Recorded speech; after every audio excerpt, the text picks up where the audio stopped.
How's it going, everyone? We might have a standard problem.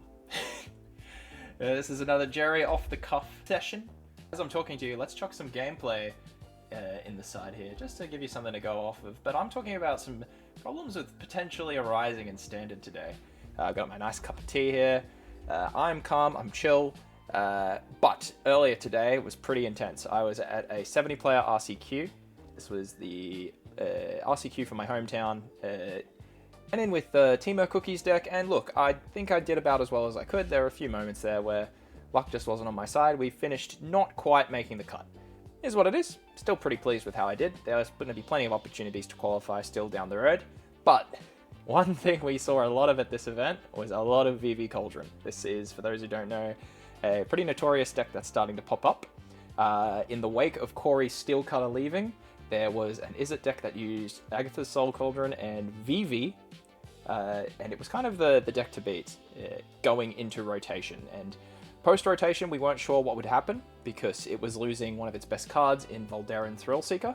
Now that the dust is settled and we're starting to see some results, it looks like it may still be the top dog. Now, I wouldn't be making this video if it was just, you know, the best deck of the format. There's always going to be a best deck of the format. After my event, I was kind of looking for ways to beat or improve my matchup into Vivi Cauldron. I'm pretty happy with what I have at the moment, but I did lose a game because my opponent Surveil land a Vivi, put it under the Cauldron and won on the spot. So I'm just looking for a few ways to get better odds. And so I looked up on Arena and I saw this. And this is what's made me make the video today.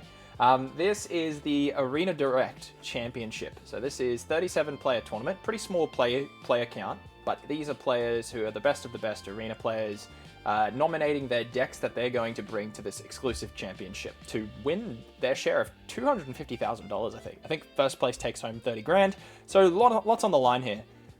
And we're seeing in a 37-player tournament, 20 players are rocking Vivi Cauldron. That 17 other players, I'll chuck the breakup here on the screen as well, 3 of those also are playing a playset of Vivi. They're an Izzet deck that doesn't rely on Cauldron. So it's safe to say Vivi is having a pretty noticeable impact on the format. We didn't really see this before with Corey's Steelcutter, in the sense that Corey was definitely the best card of the format, but it never cracked 50%. We're already seeing 50% now. And look, I'll admit, a 37-player tournament, very shallow pool. That's not still enough for me to call for a ban. We're in day 2 of this event now, and there are a couple players who still need to play a few matches to get to the final top 16, so we're left with 19 players still in the running. And of those 19, currently, 13 of them are on Vivi Cauldron. That is astounding. What an absolutely mental number.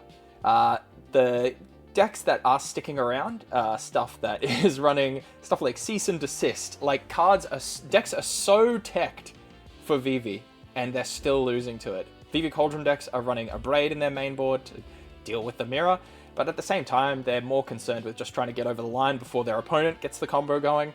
I think we're in a world where this is a pretty powerful combo, honestly. The trouble that you have with this deck is you answer the Cauldron, and they still have plenty of lines to win. They have that Marauding Marco 1-drop, which cycles and buffs up a bunch of creatures. They've got Prof's Eidetic Memory, which on its own is a really powerful engine that can win them the game. Puts 1/1 counters on stuff as well, which can be used for the Cauldron Vivi combo later. The deck is kind of a threat at all stages of the game. It doesn't really run out of resources easily since it has Winterlight Stories. You can use the Vivi mana it generates to go cast it from the graveyard and draw even more cards. It's a really good deck. So what do we do with this? I think the inevitable outcry that's going to happen post-Arena, or post this Arena Championship, is people are going to be clamoring for Vivi Cauldron to get a ban. We do have the emergency ban window coming up. So there is a world where it does eat a ban. I'm probably leaning on the side of it will be banned, to be honest.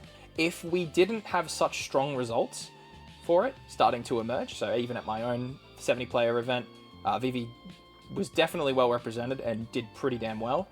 I suspect we're already seeing MTGO results as well, where Vivi Cauldron is 5-0ing or winning outright daily championships. I think it's becoming clear that this is probably a deck in a little bit of a league of its own, and may just need to have the combo shut down.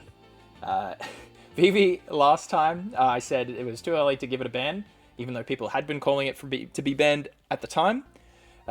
We didn't really know the Edge of Eternity's cards coming out at the time, and we didn't know if there would be a good answer to Vivi Cauldron at the time. Now that we've seen it, I think it's pretty clear that this deck stands a cut above the rest of the format. Probably gonna eat a ban, let's be honest.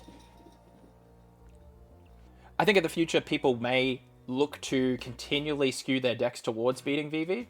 There is a level of agency you have being able to interact with the Cauldron. The problem is you have to exude a lot of resources and build your deck in a certain way to deal with the Cauldron, but then you have the enchantment to worry about, the 1-drops that turn into 6/6s to worry about. There is a lot going on here that I think just pushes this deck a cut above everything else. And unless your deck is all in, designed to hunt down this deck, which there were a few people doing that today at my RCQ, the problem they had is if they didn't queue into Vivi Cauldron, they were getting rinsed by Dimir, Golgari, mono white tokens. There was a lot of other pretty decent decks ready to take their lunch money. Which, look, honestly, I think maybe for the help of the format, we need to take a little bit of a closer look at Vivi. So I'll be watching it over the coming weeks. We'll find out the result of this Arena Online tournament for you tomorrow. And if you like more off-the-cuff videos like this, let me know. It's something that I'm looking to put a little bit more time into. I've really enjoyed how this channel has sort of grown quietly in the background the last couple of months, and I'd like to put a little bit more effort into it. So I'm experimenting with different kinds of content. We're almost approaching 400 subscribers, so I just wanted to quietly thank you. It's been great having you. Look forward to more Commander content as well on this channel. It won't just be the Standard show, I promise. I do very much enjoy Standard, but equally I like Commander. And there's a lot to talk about there too. So till then, see you in the next one.